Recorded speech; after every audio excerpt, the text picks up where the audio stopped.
40,000 for an occasional motorcycle ride? Are you insane? Let's get into it. RevelatorAlf.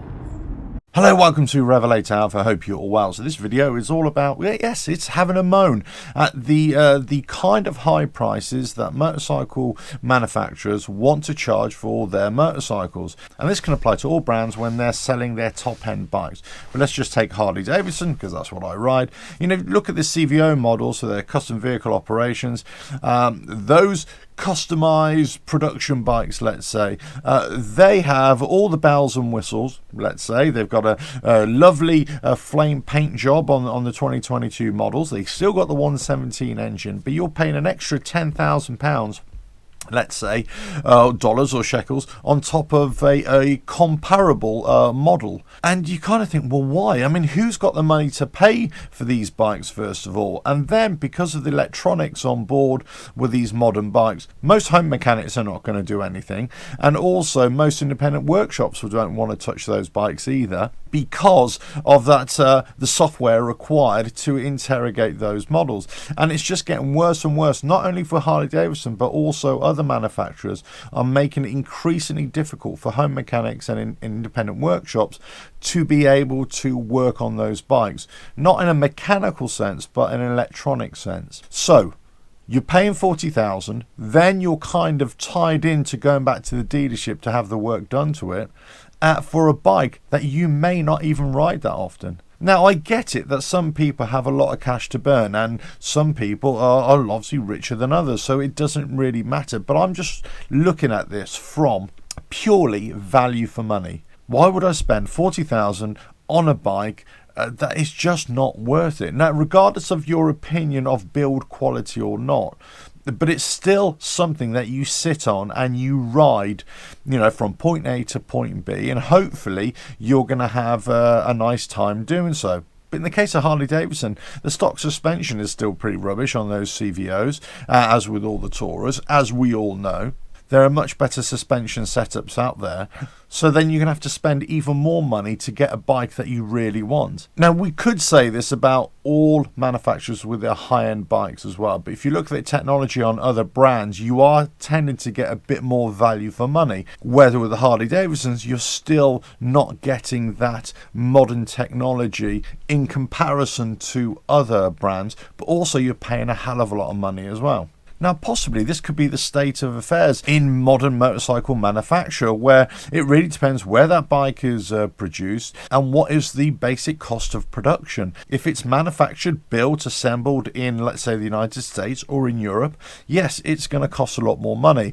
If it's manufactured or built in China, India, for example, then it's going to come in a lot cheaper. That's why the cheapest bikes available to buy are from India, from China, and the quality on those is getting better and better. Even the European design houses, which source all their parts from China, let's say, they are producing cheap, affordable bikes.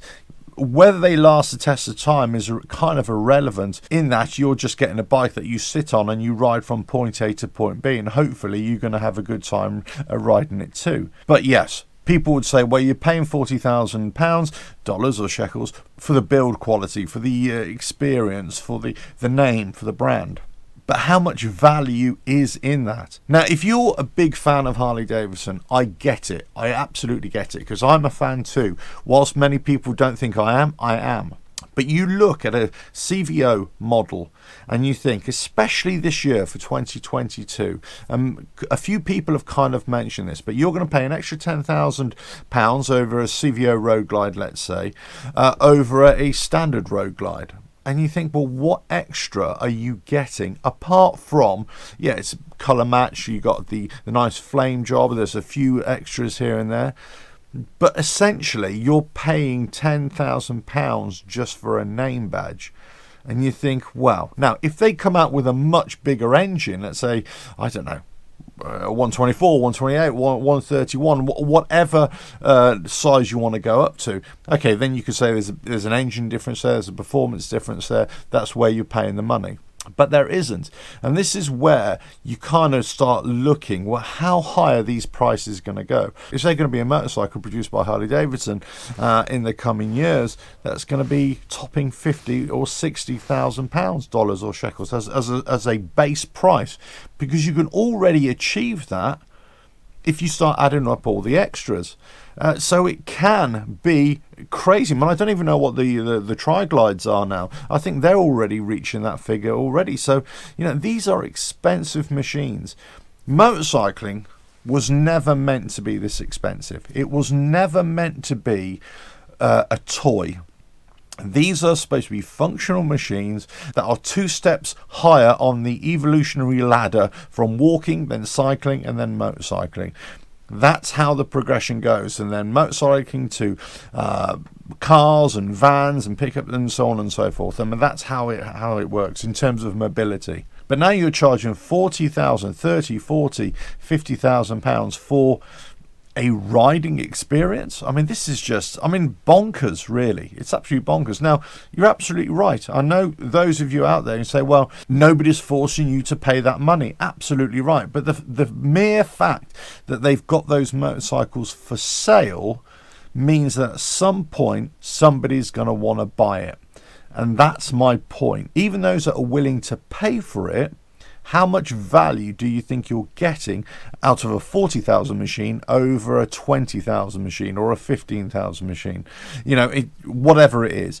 Or you just buy a stock road glide or street glide and then you just add on whatever you want to personalize it to your own taste. You kind of make your own CVO, as it were, as opposed to paying Harley-Davidson the extra 10,000 for what they deem is the best option for a CVO. I think that this has got to a point now where it's gone beyond the absurd. It's gone beyond ridiculous, and it's gone beyond what people can even dream of owning. And this is not just a Harley-Davidson thing. I want to make this absolutely clear.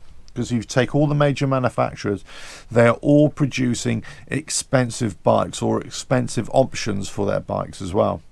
And you can easily get in the region of, 25, 30,000 pounds, dollars, shekels, whatever it is, for the top of the range bike. But Harley-Davidson, do seem to add it on. Indian as well have added it on as well. And you kind of wonder, I keep on coming back to this. Where is the value? Now, most people who are buying these machines, maybe they are, maybe they're not looking at the value, and it doesn't really matter to them. And kudos to them if they can afford it and they can use it as an occasional ride. But most people don't. Most people can't afford the brand new motorcycles from these major manufacturers, and they can't afford 15, 20, 25,000. Times are changing, and the way the economy is going all over the world, the way the fuel prices and energy prices are going up, the cost of production. We know there's lots of problems in production as well. But let's just say you spend 40, 50,000 pounds on a motorcycle, a CVO, and then 6 months later there's a problem with it, and then they can't source the spare parts that are required to fix it. Well, you're not going to feel too chipper about it, are you? You've just spent 40,000 pounds or dollars or shekels, whatever it is, for a brick, for an ornament in your garage. I mean, that's not exactly a great riding experience, is it? Because you can't ride the bloody thing. Look, I'll make no bones about this. This video has been a rant, and a rant on purpose, because it's gone beyond a joke. Nobody's forcing me to buy a bike with that price tag. Of course they're not. But some people will. And I kind of feel for those people who are spending this money and expecting a certain level, let's say, and they're just getting hit by problems with their machine, problems with delivery, problems with sourcing parts thereafter, let's say in 2 or 3 years' time. And you think, well, that's £40,000 for a motorcycle that's actually no better than your cheaper alternatives in your model lineup. That's a lot of money to burn. That's a lot of money to just have sat in the garage, as we say, especially if you're not riding it all the time. I know some people can afford it, but I do question where the value is in these machines. Let us know what you think in the comments below.